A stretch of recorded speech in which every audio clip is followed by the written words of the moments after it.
We are headed live to YouTube for anybody that's on here right now.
Zeb, we good tonight?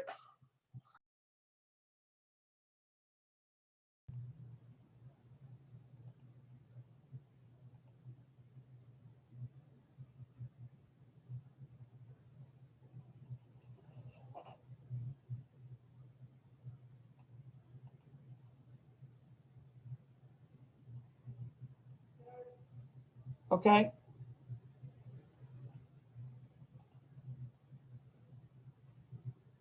Thank you.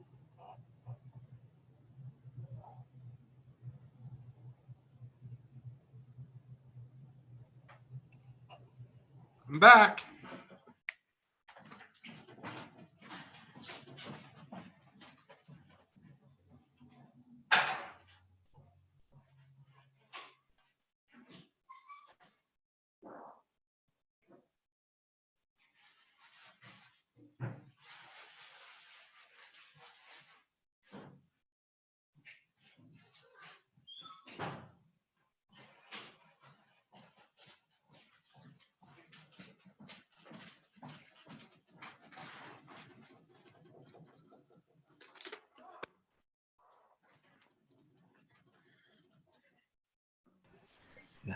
Can you hear me?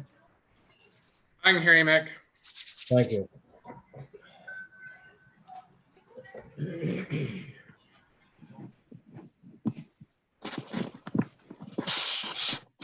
Look at that. Looks like Richard's somewhere exotic on vacation.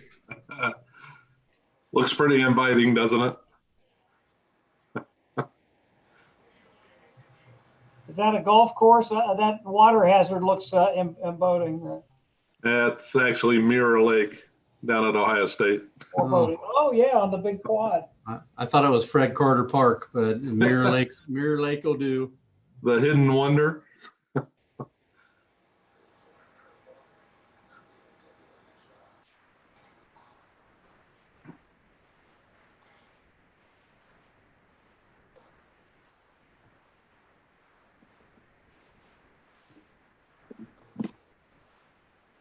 We should get some pictures of Bellefontaine for virtual backgrounds.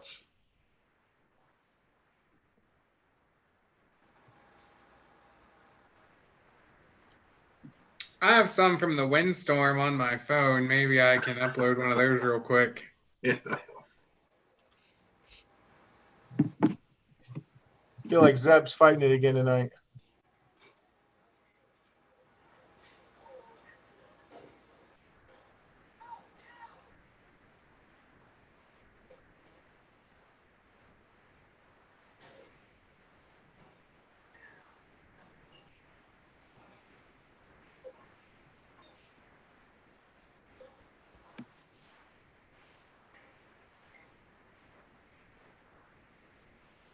You had me nervous, Zeb.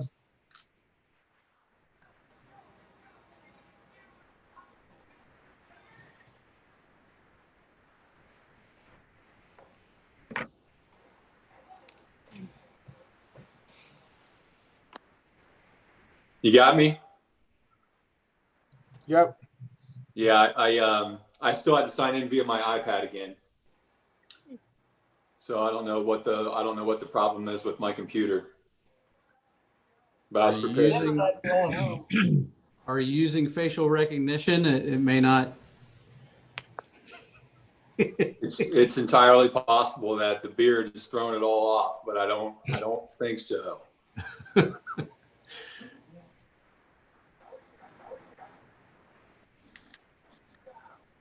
I wish I knew what the issue was, but that's all right. We'll improvise.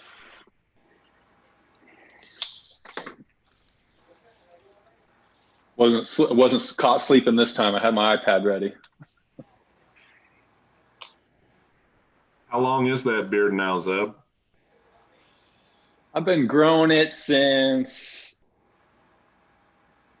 beginning of October. So October, November, December, January. So about 4 months old. I guess they say it grows a half an inch a month. So it's probably 2 inches. There we go.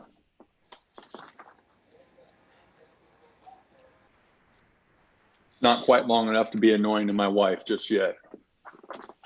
It'll get there. Is that your goal? Yeah. I'm really going to take it to the edge and then back off. I kind of envision it like that old Seinfeld episode when we're all in the car and they're seeing how far they can make it with the gas needle close to E. That's what I'm doing right now. So.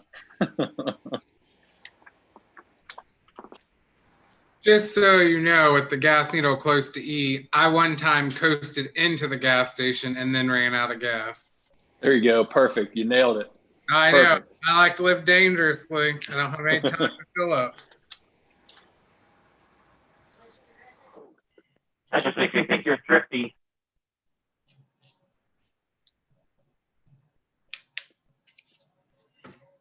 I think we have everybody here now, guys. We'll go ahead and call this meeting of the Bellefontaine City Council to session. Please rise for the invocation and pledge led by Councilwoman Baker.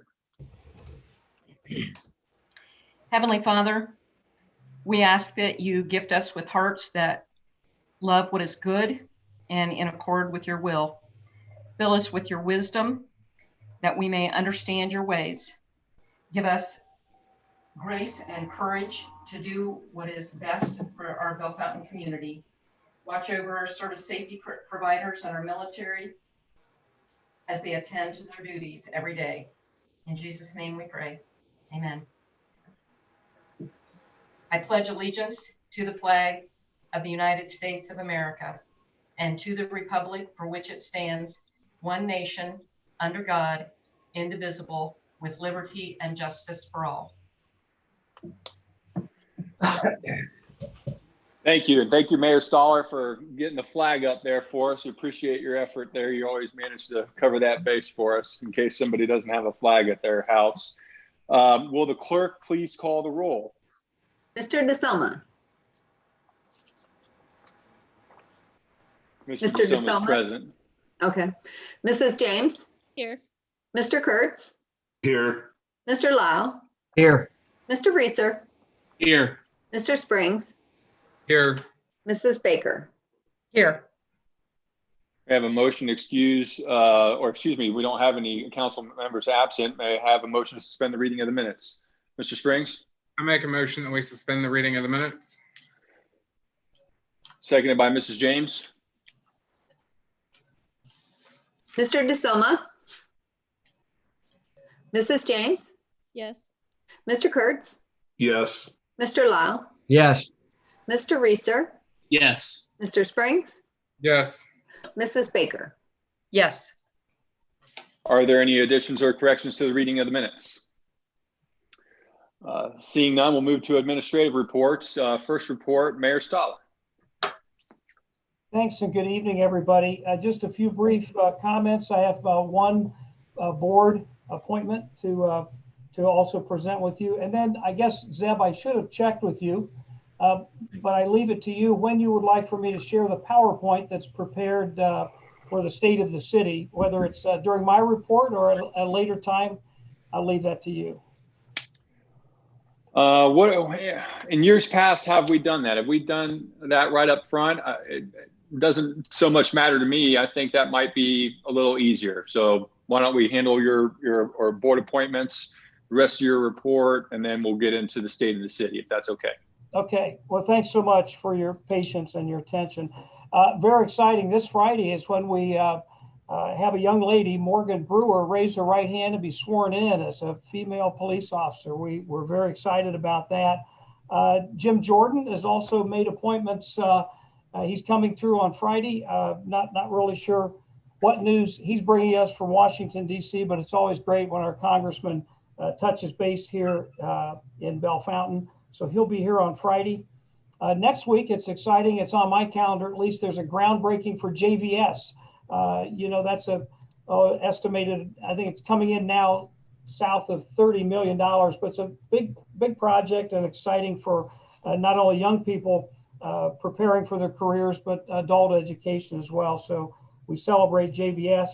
The one appointment that I would pause and ask you for your blessing is that Mark Deerwester is one of our dedicated citizens who have been very active, not only volunteer with many teams and Bellefontaine Parks, but he is a part of the joint district, the Recreation Park Board. And Mark is stepping back from that, but he reminds Chris Myers he's going to be a very active volunteer. So he will continue to serve our community in that capacity. So Mark has tendered a letter of resignation, and Kurt Peterson had expressed interest to Mr. Myers and to myself. He's really excited about the opportunity to serve, and Kurt's probably a lifelong Bellefontaine guy and always been a part of many of our parks programs.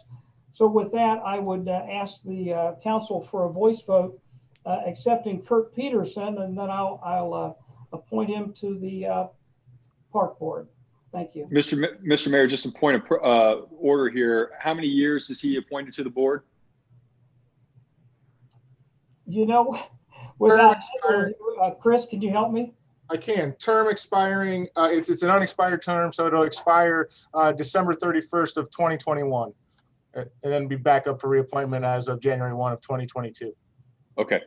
May I have a motion to appoint Kurt Peterson to the unexpired term being vacated by Mark Deerwester to the Joint District Park Board? Motion by Mr. Springs, seconded by Mrs. James. Mr. DeSoma. Mrs. James. Yes. Mr. Kurtz. Yes. Mr. Lyle. Yes. Mr. Reeser. Yes. Mr. Springs.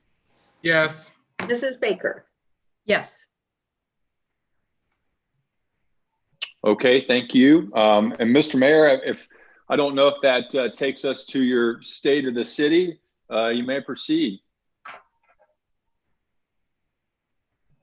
Chris, it looks like we're on. Are we looking good there? Watch us, Mom. You're good. Okay, thanks all. This is a labor of love. I put this together because the first few years, and this is now my 7th year to prepare a State of the City address. I sent that to you today. That's a more formal document. This is a little more digestible. It's about 20 slides, and I'd like to share with council first what that story is that I'm going out into the community. And I have right now 6 other dates or appointments where different organizations asked that we share the state of the city. So I'd like for you to see this first. Certainly jump in at any time with a question. It might be easier while that slides up. This is the opening slide. Well, Chris, why didn't that work for me? There we go. State of the city remains strong. So a challenging year under the worldwide pandemic, but our team continues to do its job day after day safely. You'll see we'll share finances in a slide or two, but we continue to keep our costs below revenues. That's a mission, and striving again to continue to provide those reliable services. And I'm really proud of our team. this a couple slides about really will lead us right into the challenges that you folks as City Council have endured this year, and the administration and all of our team. I give credit to Fred Brentlier right off the bat. He told us last March, when he made some estimations, that we would probably see a 10% reduction in our tax revenue. And I've got those steps listed later there. And you'll see that from May to December, that's the actual number, 9.6%. So, you know, even though that was bad news, Fred, I'm glad you were helping us guide us through those financial waters. So what we did was, we're very excited that we did not experience any reduction in staff. We did freeze hires in 2020. We were able toward the end of the year to pick up some of those staff. So we're really at full staff as best we can right now. We froze capital expenses. That's some of the hard work of not only the department heads, but our finance committee, helping us decide priorities and what we could afford. And then I'll share in there the CARES Act dollars that did come to play later in 2020. Excuse me. This is a slide that shows you some of the big numbers really overall. So of course, money came down from Washington. It goes to Ohio. I get lost on the formula, but Logan County as a whole was awarded over that period of time last year $5.35 million. Logan County as a government worked with $3.2 million. The city of Bellefontaine, you'll see, is a little over $1.2 million. And the very last bite at the apple, the fourth time we could ask for money, and you'll recall this because it was another piece of legislation, we asked for $250,000, so that's included in our 1.277.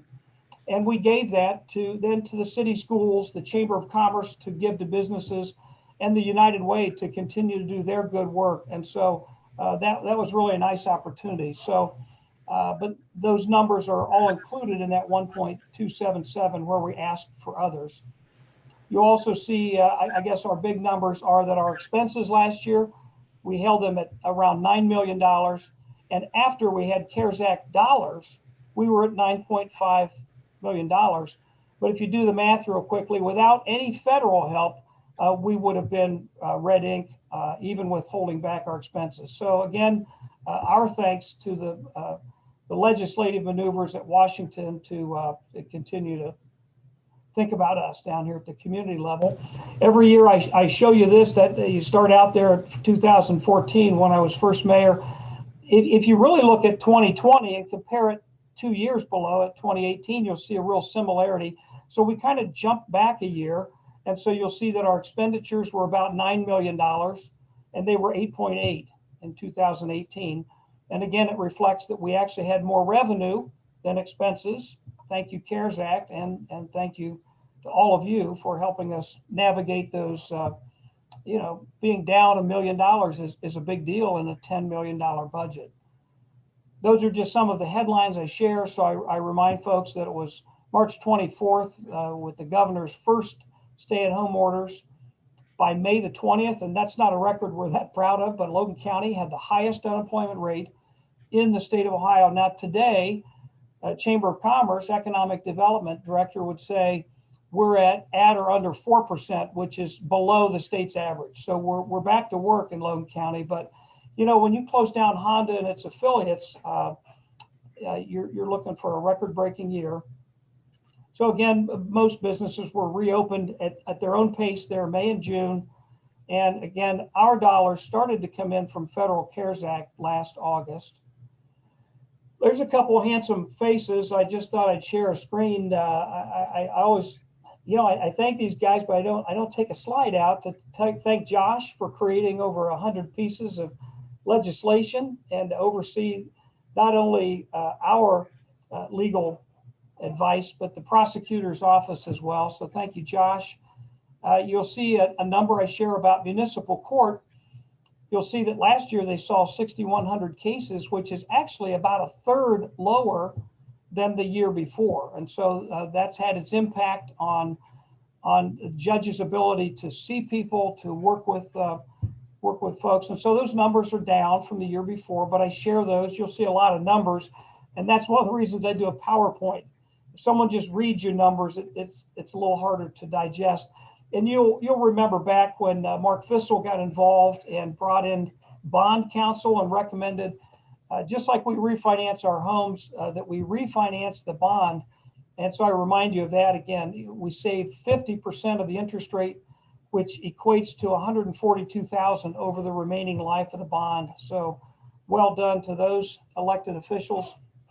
A slide about our bicentennial year. It certainly wasn't what we had planned, but none of last year was what we planned. But the banners will remain on display for all through this year too. That's a 2-year program. The DORA was created, and actually, while the folks at the state of Ohio went home and worked from their laptops, David Henry got notice that we could begin to have outdoor events within that footprint with a beer or wine. We did plant, you were all involved with that, the bicentennial tree out in front of our building. That's the commemorative coin. We still have those available at its cost of $5. And of course, those will be available and promoted throughout this year as well. And our bicentennial celebration, if you're marking your calendars right now, August 28th. That's the last Saturday before Labor Day. Kids are back in school. We've already gotten the committee together, and we really think we'll have a very nice celebration and God willing, a nice outdoor event with lots going on. So please mark your calendars for August the 28th. Our rates remain at this constant rate, but I'll tell you, and David Henry can update you as well. We just had a Zoom meeting with our friends with the Aggregate Gas and Electric, AGE, and they're already out there working. And tonight you have legislation which simply allows administration and Dave Henry to sign, but we're hoping for even lower gas and electric rates. And they have their different expiration dates. So we'll be working towards this electric rate first. So wish us well on that endeavor. Here's an engineering slide. Remember, I have about 20 slides, so it's just an update now, kind of department by department. Here's some of the highlights. That Peak Industrial Park to the west on 47, 110 acres. They all actually have a proposed spec building to also build. So Thomas and Marker is working on putting that to good use. Our repaving program, as you'll recall, is a 4-year. Every 4th year, we really put some money. And so we did a lot of streets in 2020. That didn't affect our budget process. And most of that comes to us from state dollars for their support. Then we go back on our own funding for the next 3 years. So we got downtown done, which had been the first in, I think, 20 years that we were able to do our downtown. So it really had a nice pop to all those new white stripes and lines. Shawnee Trace is the street which really connected the Turner, the Milligan, the Knowlton, that section of town to Brown Street and to running over to the east side of town without having to drive, circumvent the whole town. So that was really a positive move and a collaborative event. There's the JBS expansion. With your help, Council, we approved in different pieces 31 new building lots. And I remind you that Tim says there was a day just a year or two ago, we were down to about 8 for inventory. And I'll show you in the next slide really where we're going with that. And we're on the right track for attracting new housing. You'll see housing permits, we're still on a really good pace. And if you look at that small number that was happening back in 2015, 16, 17, they were always single digit, a house here, a house there. But then we enacted the tax abatement. And so that CRA that someone can apply just for building a house and save their taxes has been a nice building incentive. And I thought you'd find this interesting, especially my realtor that's on this call. Of the 19 homes that were built this year, 7 were homes, 12 were condos, and Tim Notstein actually gave me those as averages. So you can see an average selling price of today's new home. And if you can see just above to the left of that backhoe, that's 47 West. The 2 buildings on the lower left-hand side, those are the existing NEX buildings, but that green building is the one that Marker is making plans and proposing, but you can see where we can have 4 or 5, maybe 6 buildings over that 110 acres. So that's a very exciting piece, and that puts us shovel ready. I wanted to give you one slide to just give you some idea of the new housing developments and even the potential. I always have to think of these clever names. Willow's End are the condominiums that are just off of Reservoir. They can actually build 30 there, and there's a spot for 2 more homes. And in this last year, he built the first 8 condominiums. They're side-by-side condos. Eagle's Nest, that's Mark Broombaugh off of South Main Street and tucked back in there. His 2-year project, he's already put up and sold, spoken for 20 of his 29 condominiums. He also has additional land and will be building some homes as well. So Mark Broombaugh is helping to build our community. The big one is Maris Park. That's really along 179 and back beside Whispering Pines. You see 22 of 150. Now that means that big field that you see, the potential is there could be 150 new homes there over the course of time. What we've approved, that is with council and planning commission and such, are the first 22 and that first street. So I'm just bringing you up to speed. And I think about Fall Ridge Estates is Jerry Robinson's project, which goes back to that Shadow Brook extension. But really, it depends upon how he wants to develop it. Right now, we have approved 9 homes, but depending upon whether he wants condos, because some of it's zoned for condos, he could have as little as 23 or as many as about 30. So just some real possibilities. Pine Knoll is the 8 lots that were just approved on White Pines Drive. And you can see 6 of those 8 have already sold. And so that's a very popular. If you drive past, I did the other day, there's lumber sitting on one of them. So someone's already getting underway. In Pine Brook Estates, you haven't heard a lot about that. It's still in planning stages. It hasn't passed through planning commission. It's another piece of Mr. Chaw's property that's on the east side of 179. It's a very interesting property. It's beautiful, big trees, but it does fall away. And so it won't be able to have as many homes, but it's going to be a beautiful place to build a home. Here's some fire statistics slides. I'll try to run through these. Everything's off a little bit from the year before, but they're a very busy department. There's their total runs, and generally 1 out of every 4, one run for fire to every 4 runs EMS. We did add the captain's position last year, and he's already busy inspecting a lot of buildings. And last year they expected 93, but look for a much greater number next year with the addition of the fire captain. And they did have $200 in grant funding. Parks certainly had an interesting year this year. Chris's, my favorite remark is that people really learned to love their parks because people needed to get outside. They were sick of being home. They were sick of being indoors. And so our 16 parks, and of course our gem is the Myra Nature Preserve. And if you haven't gotten out there, I know we've reminded you a couple of times, but it's out there to enjoy next season when it gets warm again. Beautiful project that puts you down into the woods, a stairway and bridge, and it's just really a great project with some grant funding behind that. The Hoffman Pool, I remind you, it's 50 years old, but last year was its only year to not be open. And of course, that was just a challenge that the Parks Board had to consider. How many additional people were required under new guidelines to stand there and spot and yell at you if you were swimming too close to somebody else? It was just a tough year, but youth soccer, football, all of those sports came back this fall. And so onward and upward with hopefully a great year with parks in 2021. These are some of Chief Stanley's statistics. Lots of calls handled. You can see 700 arrests. 60 of those are OVI, lots of reports filed. I found that interesting that of 250 car crashes last year, 100 of those were in the category of a hit skip. The 8th class of Citizens Police Academy graduated. They had some challenges when it came around to how they could meet once we got to March, but they got it done.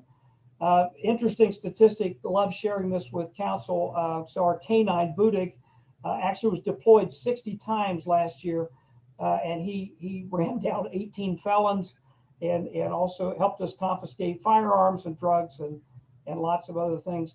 And that's the gruesome number that detectives deal with daily, just in our community: 50 sex crimes last year, burglaries, and investigating 30 deaths last year. I chase your eyes down to the red. That's the most important part. These guys do a lot of great work, but the fact is we live in a community where we have very safe drinking water, and we take care of our wastewater as it's sent back to the wastewater treatment plant. I've got under the water on the left, I show you the experience of that team. I value the people that work for the city have been working here for a long time. And so there's really good teamwork and just amazing numbers from Dave Elliott and his team on raising manholes. I think they did 19 the year before, but here they did 42 last year. We did buy a new sludge spreader truck to help distribute those 245 tons of biosolids, and our farmers are grateful for that. They actually get that product and those nutrients for free. Bellefontaine Regional Airport, these are some of Jenna's statistics that she shared with me this year. They're busy, 26 of 28 hangars. So hurry up if you want to rent the space for your plane. We have 37 aircraft on the field, which just continues to grow, and 9 of those are either multi-engine or jet.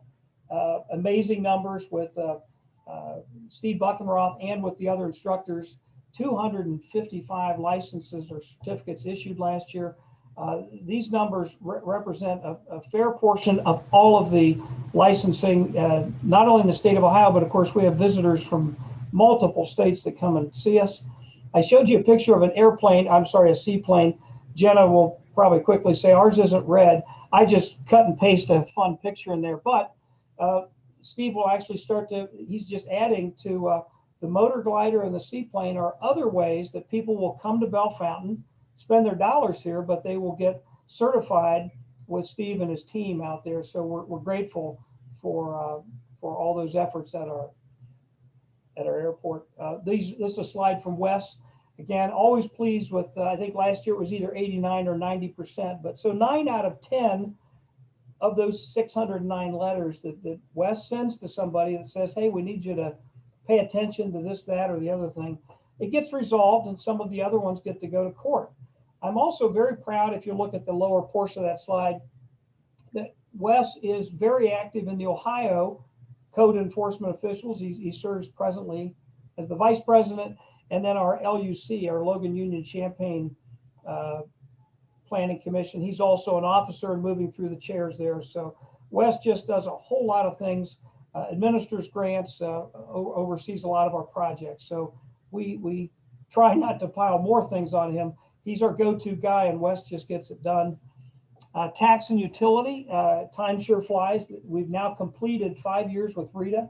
Our cost is even lower this year than the year before. So operating at, they keep 1.39% of the monies that they collect for us, which is so much more efficient and effective than when we had our own. We used to have 3 full-time employees and other office costs. And you can see how many letters are sent out and subpoenas, and you can see the cases that are filed. This work is done by Rita, and of course supported by Julie Stevens, who just does a great job managing not only that office, but she works with our utility office. So we're actually less than 1 full-time employee managing our city taxes. However, she's always there to answer questions, and that's why we maintain that office. Below that is from our utility team. Very competitive rates. You should be proud of that. We continue to be a part of that survey, the Oakwood survey. There's 66 communities, and we stay at the 8th from the lowest rates, combined water and sewer rates. And you can see how many service calls.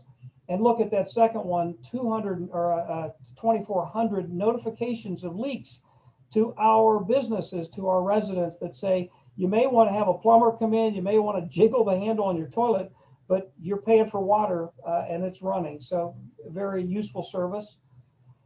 None of these numbers change. So this is exactly the same as last year. And of course, Bellefontaine comes out on top. We are competitively low for our local income tax and still getting a lot of good work done. This is a busy slide. Here's from Economic Development Director. Ben Volrath tells us that, again, I remind you, that's the 30% unemployment by April, and by this fall, we're at 4%. Chamber did a really nice job of working with lots of small businesses of every size. $1.2 million were granted back to Logan County to go to small businesses. This is interesting too. You know, you hear doom and gloom, oh, businesses are closing. We netted, there were 20 new businesses that opened in Bellefontaine last year, and 15 of those, we netted 15. So there are 5 that closed their doors, and some of those were corporate decisions. It wasn't necessarily because the governor placed restrictions on them. And we've already talked to you about this, so I won't visit with council about the 4, but all of these have a committee now for housing, workforce. Fiber, of course, Bellefontaine has a program now we're rolling out, and infrastructure. So we're setting goals, we're moving forward in trying to have more housing of all natures. Lots of great workforce development is going on with our high schools, even our middle schools, and City Council helped to fund the Chamber, who's setting up a new website this year, one-stop shop, so you can look for employment. So always working on those things. This is a busy slide, but it just shows you the nature of a public-private partnership with Jason Duff and Small Nation. And of course, it just says what they do. They renovate historic buildings. They're creating lofts, and they're still working on projects now, and they have some in the hopper. So continued success story with Small Nation. This is, I think, second to last slide, or my last slide. So we're looking ahead now to this year. Again, there's August 28th. Coronavirus vaccine. I think some, if not all of us, are excited about the opportunity to get vaccinated, maybe protect ourselves from that. And let's get this thing in the rearview mirror. I mentioned JVS has their expansion this year. I have to change that number. I think it's now south of 30 million, which is good news for them.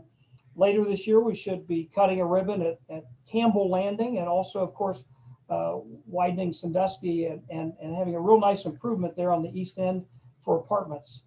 Flying Pepper Cantina, I think they've had a soft opening, but they'll be opening soon. And of course, they haven't done their work out on the sidewalk. That'll be in the construction season of 2021. Build is the co-working space right next door, and they're getting ramped up as we speak. Love's Travel Plaza should begin work this spring when the weather breaks. They're still developing some of those apartments downtown for luxury Airbnb. Richwood Bank, you can see some of the progress that they're making. They bought the Carnegie building from the county, and they're developing that. Again, housing developments and East Sandusky improvements. This is my final slide, so thank you for your attention. These continue to be our challenges. And of course, these were on our list even before we decided the strategic plan said, well, we should work on workforce and housing. I think we'll always keep those at the forefront. The 3 E's, if you take nothing away from that, that's how we develop young people and say, listen, either you need to enlist in the service, you need to get employed, or you should enroll in a school. But those should be one of your 3 E's. Have a plan when you're 18. Don't just stay home on mom and dad's couch. Continue to grow our economy in any way that we can. Drugs of abuse, of course, our police department and so many of our social services continue to support that aspect of our community. We're becoming more connected every day with technology. Still love to work toward another hotel. Those numbers aren't quite there. Continued revitalization of downtown. Always, Chris would tell you this, always looking to have inclusive playground equipment. So as we add and improve and develop any of our parks, we need to include kids that have disabilities. And Bellefontaine Bicentennial Celebration.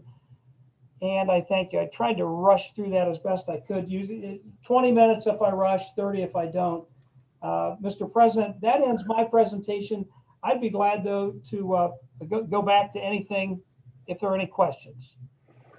Are there, now my screen here just still shows the presentation, so it's hard for me to see if anybody's got any questions. If anybody has a question, speak up and I'll recognize you. Oh, there we go, or raise your hand. Does anybody have any questions for the mayor? Seeing none, excellent report, Mr. Mayor, knocked them dead. We'll move to Service Safety Director, Mr. Henry. Thank you, Mr. President. Good evening, and good evening, members of council. Just a couple of items here that I'd like to go over with you to update you on. You may remember that some time ago, you authorized us to go out to bid on a sludge thickener project for the wastewater treatment plant. That process has completed, and the award has been made for the bid to Jutte Excavating, Jutte Excavating, out of Fort Recovery. The engineer's estimate was $175,000 for that project at the wastewater treatment plant. And we actually had a low bid from Jutte of $151,875. So that came in nicely under the engineer's estimate. And we have awarded that bid, and the work will be beginning here yet this winter, early spring. Another contract that we went out for at the end of December was the refuse contract. We actually received one good bid, and that was with from Republic, who is our current provider. We have awarded that bid at the Board of Control to Republic for a period of 5 years, plus 2 potential option years. That as a change from in the past years, we've often done 10-year contracts, but we decided not to do that this time upon the advice of Law Director Stolle, and we took that advice, and that's going to be the contract term. That should be finished being signed tomorrow. I'm in communication with my Republic contact. So hopefully by late tomorrow afternoon, all of that will be signed, sealed, and delivered, and they'll be ready to begin the new contract February 1st. It ends at the end of January, our current contract. You do have 2 aggregation ordinances on the agenda this evening. Mrs. Baker will cover those as well, but those are resolutions, excuse me. Those are resolutions to allow me to sign the contracts once the aggregation process is completed.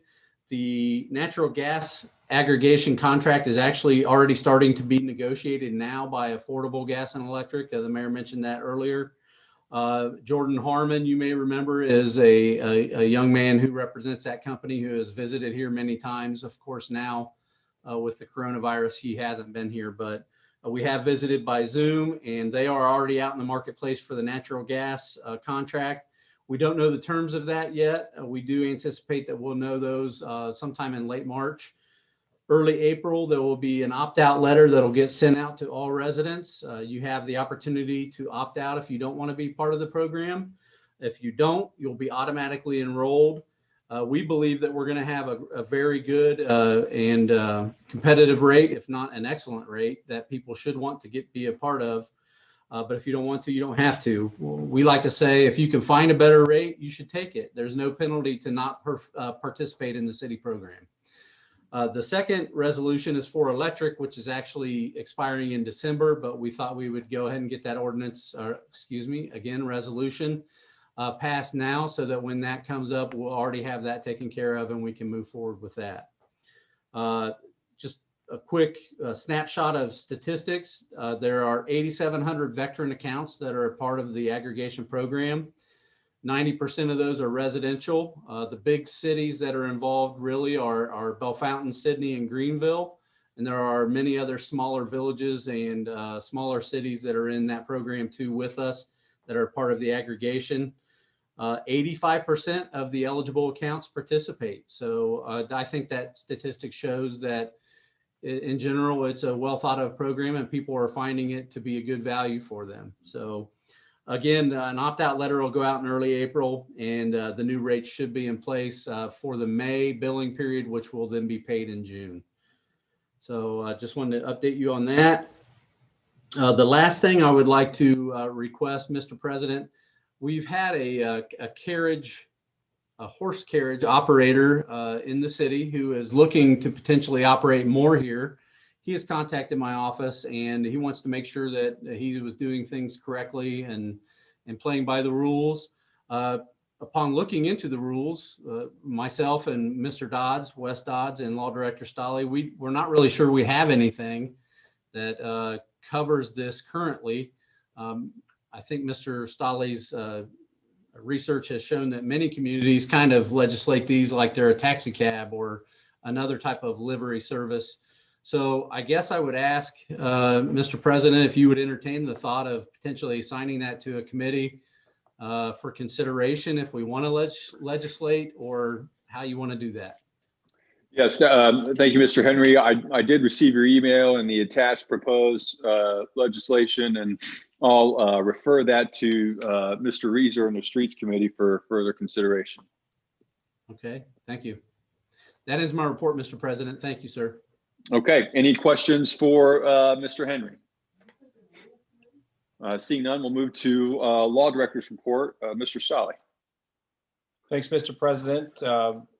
As we've heard reported, we've had some new legislation, some proposals here regarding the carriages and other matters. I'd be glad to answer any questions. I know you haven't seen that particular item, but if there's anything else, be glad to answer questions. But otherwise, I have no report. Thank you, Mr. Stolle. Are there any questions for Mr. Stolle? Seeing none, we'll move to Auditor's report. Mr. Brentlinger. Thank you, Mr. President. Just wanted to keep council informed of where we are with the permanent budget. We had a good discussion in Finance Committee tonight, and we anticipate having the permanent budget to you at your next meeting for consideration. That ends my report. Thank you, Mr. Brentlinger. Are there any questions for Mr. Brentlinger? Okay, seeing none, move to, well, we got Parks and Rec here. Chris, do you have anything for us? No report this evening. Thank you for asking. I appreciate that. Okay, thanks, Chris. That concludes our reports from administration. We'll now move to reports from standing committees. Finance Committee, Mrs. Baker. Did you have anything from citizens? I didn't hear you. Was there any report from them? We usually citizen communications from citizens. Oh, no, that's right. I'm sorry. I'm jumping ahead here. Well, we have one ordinance on this evening that is to change the municipal court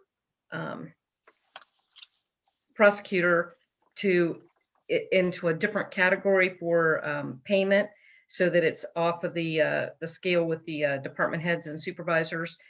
So that will just be as a non-elected position, full-time at $70,000 a year.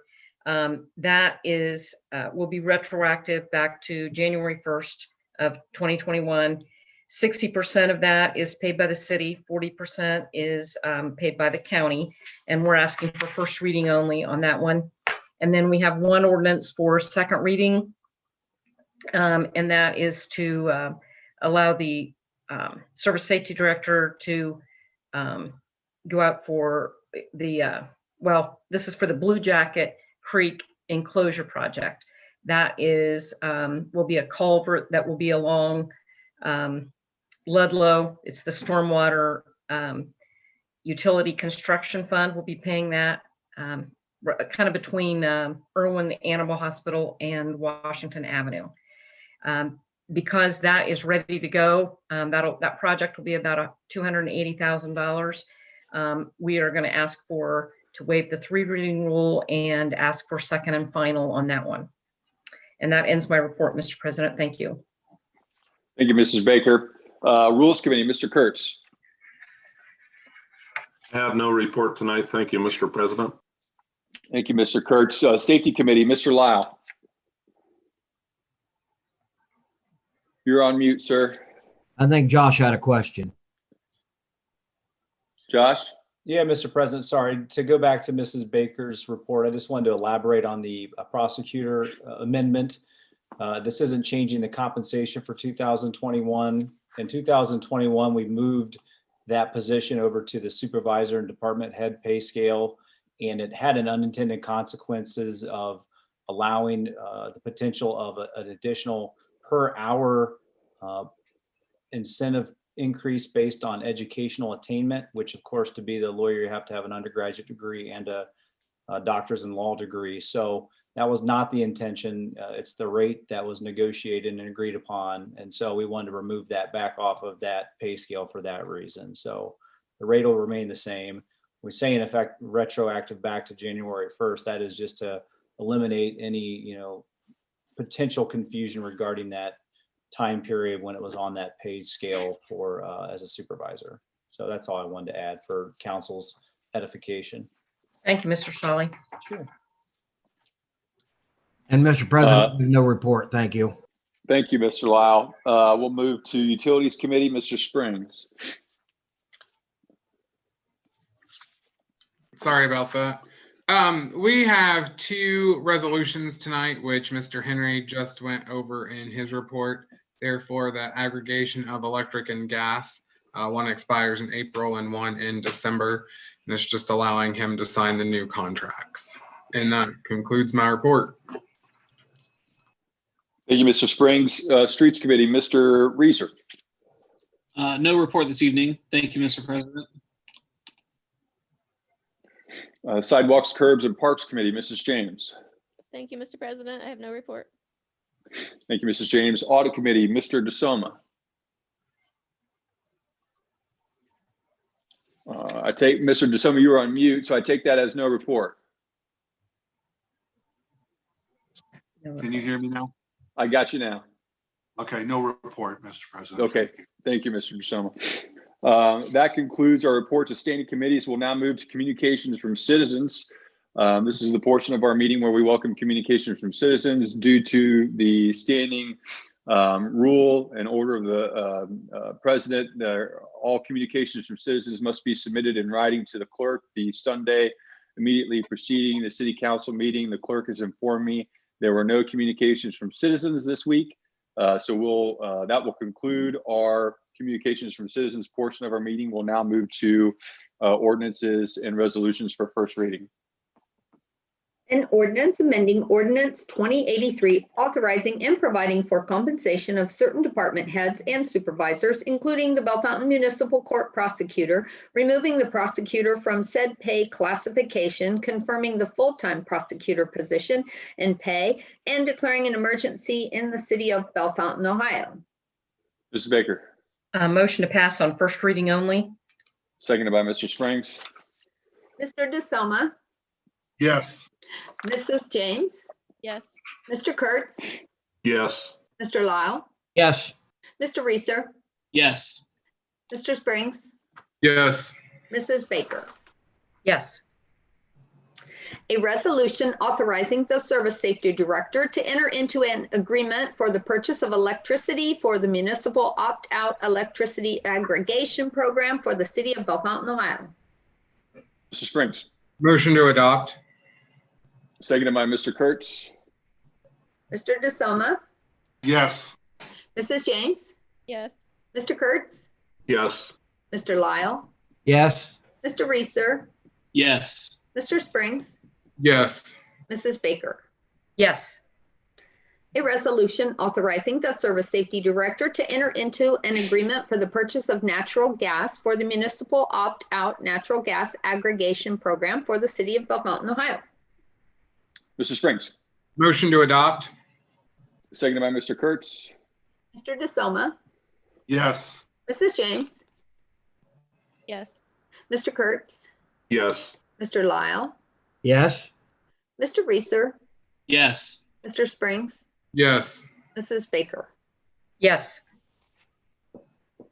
That concludes our ordinances and resolutions for first reading. We'll now move to ordinances and resolutions for second reading. An ordinance authorizing the Service Safety Director to seek proposals and/or advertise for bids and enter into contract with the selected contractor and/or bidders for the City of Bellefontaine Blue Jacket Creek Enclosure Project number 2021-01 and declaring an emergency. Mrs. Baker. Motion to waive the three reading rule. Seconded by Mrs. James. Mr. DeSoma. Yes. Mrs. James. Yes. Mr. Kurtz. Yes. Mr. Lyle. Yes. Mr. Reeser. Yes. Mr. Springs. Yes. Mrs. Baker.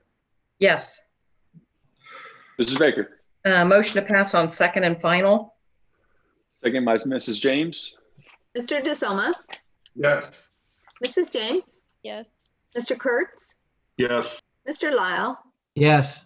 Mr. Reeser. Yes. Mr. Springs. Yes. Mrs. Baker. Yes. Mrs. Baker. Move to adopt. Seconded by Mrs. James. Mr. DeSoma, Yes. Mrs. James, Yes.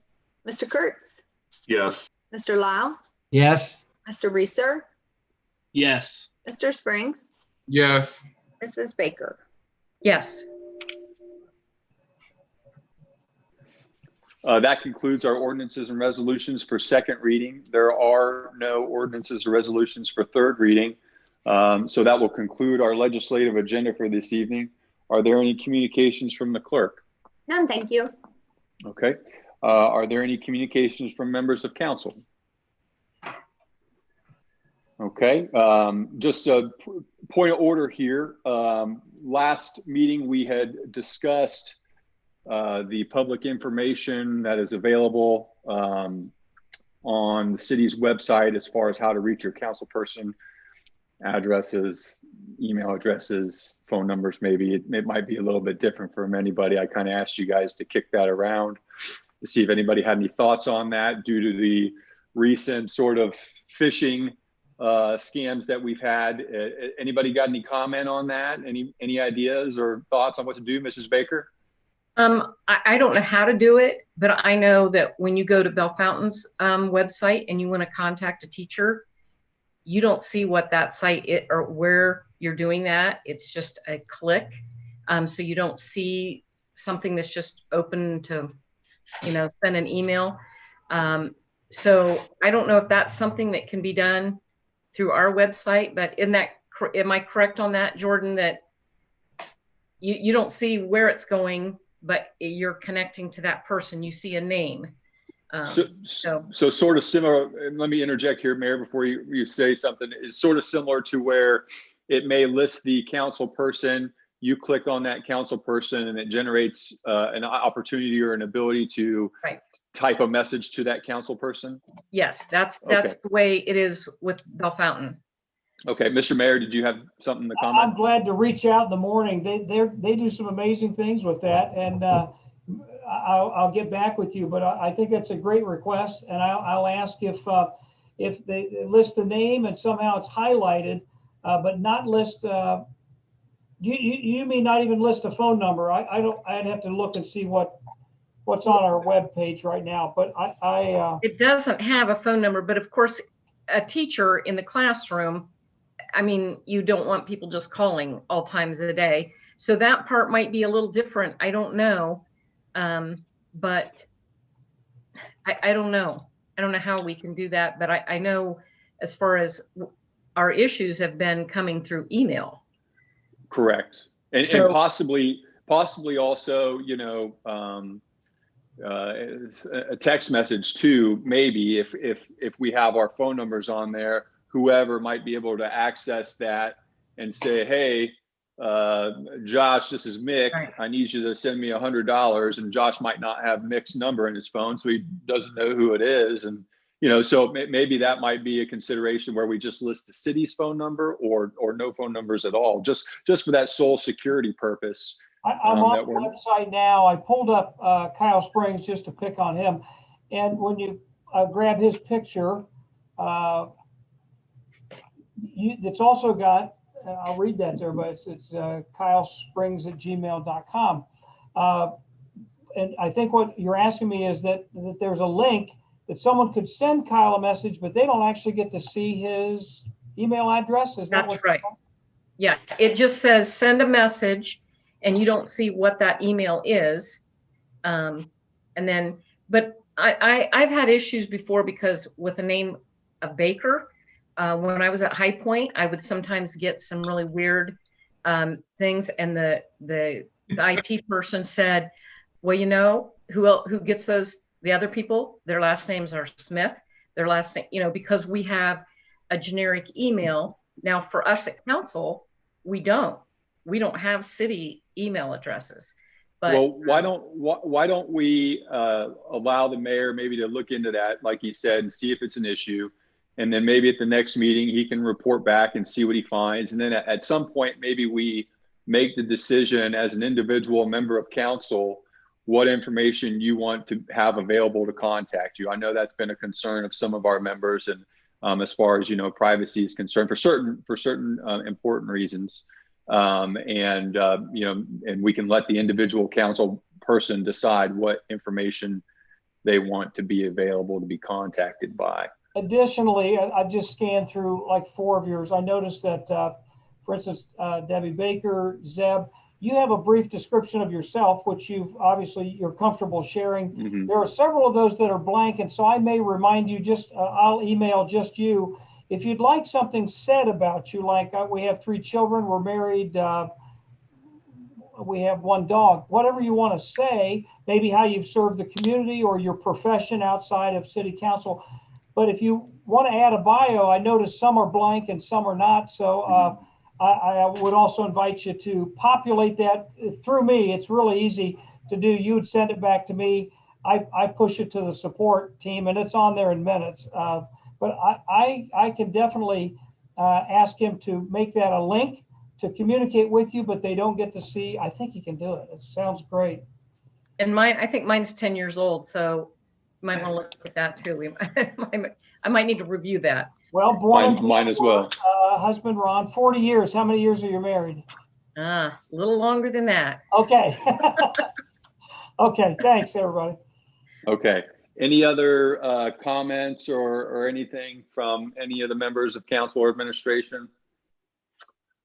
Seeing none, I'll entertain a motion and a second to adjourn. I move we adjourn.